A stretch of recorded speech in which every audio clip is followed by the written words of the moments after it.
Selain itu, di bawah kepemimpinan Balitung, Kerajaan Medang mencapai puncaknya dalam hal kebudayaan. Kerajaan ini terkenal dengan seni arsitektur, terutama candi dan bangunan religius lainnya, yang masih dapat dilihat sampai sekarang.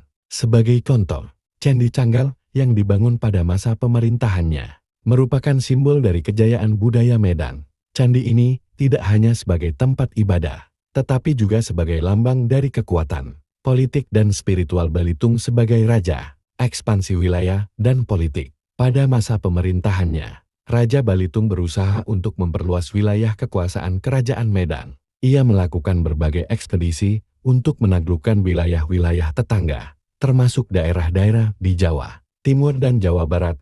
Ini dilakukan untuk memastikan kekuasaannya tidak terancam oleh kerajaan atau kelompok lain.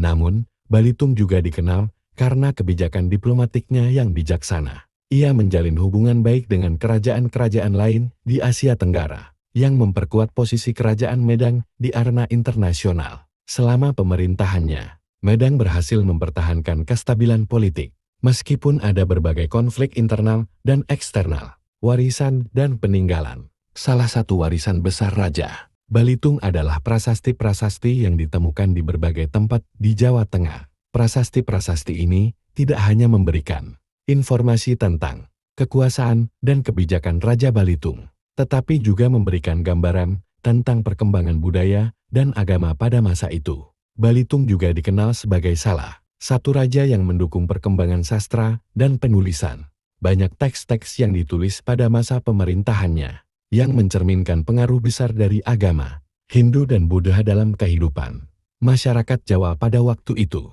Kematian dan akhir hidup. Raja Balitung meninggal sekitar tahun 910 M. Setelah kematiannya, Medang sempat mengalami beberapa pergolakan politik. Namun kerajaan ini tetap dikenal sebagai pusat kebudayaan yang penting di Jawa Tengah pada masa itu. Meskipun Balitung telah tiada, warisan kepemimpinannya masih terasa dalam bentuk bangunan-bangunan religius dan prasasti yang banyak ditemukan di berbagai tempat. Kesimpulan, Raja Balitung adalah seorang pemimpin yang sangat berpengaruh dalam sejarah Kerajaan Medang dan sejarah Jawa Tengah pada umumnya. Sebagai seorang raja yang bijaksana dan mampu memperkuat kerajaan, baik secara politik maupun budaya, ia meninggalkan warisan yang mendalam dalam sejarah Indonesia. Pembangunan candi, penyebaran agama Hindu, serta pengembangan kebudayaan adalah beberapa sumbangannya yang masih dikenang hingga saat ini.